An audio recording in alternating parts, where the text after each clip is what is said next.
की कहानी शुरू होती है एक खूबसूरत और शांत गांव से, यारानापुर। यहाँ रहते थे तीन जिगरी दोस्त, राय स्टार, ज्ञान भाई और एक प्यारी सी लड़की पायल, जो राय स्टार की गर्लफ्रेंड थी। तीनों ने मिलकर एक छोटा सा लेकिन दिल से बना हुआ ढाबा खोला था। नाम था दोस्ती की मिसाल। हर दिन ढाबा ग्राहकों से भरा रहता। गांव वाले कहते थे, ये सिर्फ खाना नहीं, ये तो दोस्ती का स्वाद है। ग्राहक हंसते हुए, खाना खाते हुए, दोस्त मिलकर सर्व कर रहे हैं। सब कुछ एकदम परफेक्ट चल रहा था। लेकिन एक दिन अंधेरा छा गया। गांव में एक बदमाश आया। नाम था टुंग टुंग सहूर। पहली नजर में ही उसकी नीयत पयाल पर खराब हो गई। एक दिन जब पयाल बाजार जा रही थी, तभी टुंग टुंग ने उसे रोका और कहा, पयाल, मैं तुमसे कुछ कहना चाहता हूँ। पायल, बोलो, क्या बात है? तुम मैं तुमसे बहुत प्यार करता हूँ और शादी भी करना चाहता हूँ। क्या तुम मेरी गर्लफ्रेंड बनोगी? पायल और साफ जवाब में, सॉरी, लेकिन मेरा पहले से ही बॉयफ्रेंड है और उसका नाम है राय स्टार। हम एक दूसरे को बहुत पसंद करते हैं। तुंग सहूर का दिल टूट गया, लेकिन उसकी सोच जहरीली थी। वो बड़बड़ाता है,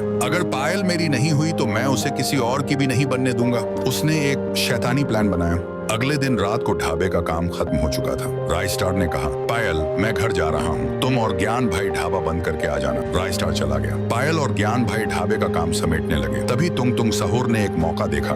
उसने ढाबे से बिरयानी का ऑर्डर दिया। ज्ञान भाई बोला, पायल, तुम ढाबे का ध्यान रखना, मैं ये ऑर्डर डिलीवर करके आता हूँ। जैसे ही ज्ञान भाई निकले, तुंग अपने दो गुंडों के साथ ढाबे में घुस आया। पायल बोली, ढाबा बंद हो चुका है, कल आइए। तुंग बोला, हमें तो कुछ और चाहिए। और अचानक उसने पायल के सिर पर वार कर दिया। पायल जमीन पर गिर पड़ी। फिर उन दरिंदों ने उसके साथ घिनौना काम किया। पायल चिल्ला रही थी, मुझे छोड़ दो, लेकिन उन्होंने एक न सुनी। फिर उसे वहीं अधमरा छोड़कर चले गए। पायल की मौत हो चुकी थी। कुछ देर बाद ज्ञान भाई लौटे। उन्होंने पायल को देखा। वो जमीन पर पड़ी थी, उसकी सांसें थम चुकी थी। ज्ञान भाई ने तुरंत राय स्टार को फोन किया। राय स्टार अपनी बाइक लेकर तूफान की तरह ढाबे पर पहुंचा। पायल की लाश देखकर उसका खून खोल उठा। वो चीखा, सीसीटीवी देखो, फुटेज में सब कुछ साफ था। तुंग सहूर और उसके गुंडे ही कातिल थे। अब राय स्टार और ज्ञान भाई ने उठाया बदले का हथियार। दोनों निकल पड़े तुंग के इलाके की ओर। तुंग तैयार था। उसने कई गुंडे बुला लिए थे, लेकिन उसे क्या पता था कि दोस्ती का जुनून किसी भी फौज पर भारी होता है। मुझे पता था तू आएगा, इसीलिए पहले से तेरे लिए तैयारी कर रखी है। ज्ञान भाई बोला, आज तेरा और तेरे गुंडों का हिसाब होगा। फिर एक भयानक लड़ाई शुरू हुई। धुआं, चिल्लाहटें, गोलियों की आवाजें, हर तरफ तबाही थी। और जब धुआं छटा तो राय स्टार और ज्ञान भाई तख्त पर बैठे थे।